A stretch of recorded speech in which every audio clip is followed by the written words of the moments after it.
नमस्कार। देश भर में अभी चुनावी माहौल है। ऐसे में लोकसभा चुनाव 2024 में आम लोगों की भागीदारी बढ़ाने के लिए चुनाव आयोग लगातार काम करने की कोशिश कर रहा है।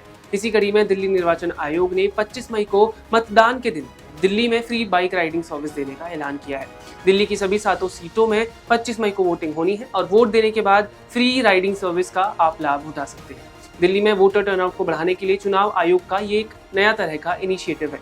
लोकसभा चुनाव 2024 की शुरुआत के 2 फेज में वोटिंग परसेंटेज कम होने के बाद इलेक्शन कमीशन वोटर्स को घर से निकालने के लिए अलग अलग तरह की कोशिशें कर रहा है।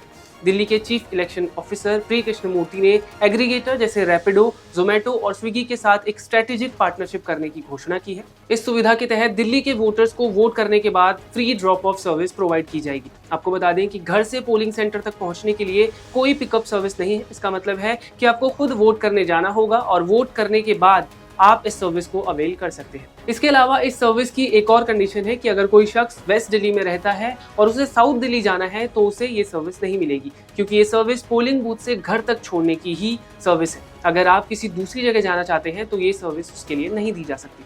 इससे पहले भी इसी तरह के कुछ इनिशिएटिव लिए गए थे। अलग अलग स्टेट्स जैसे पटना के कई रेस्टोरेंट्स और कैफे ने कई सारे ऑफर्स निकाले थे वोटिंग परसेंटेज को बढ़ाने के लिए, वोटर्स को अट्रैक्ट करने के लिए। इसी तरह नोएडा के कुछ हॉस्पिटल्स और होटल्स ने भी वोटर्स को 20% तक का ऑफ देने को कहा था अगर वो वोट करते हैं। क्या कहना है आपका इन इनिशिएटिव्स पर, हमें कमेंट करके जरूर बताएं। धन्यवाद।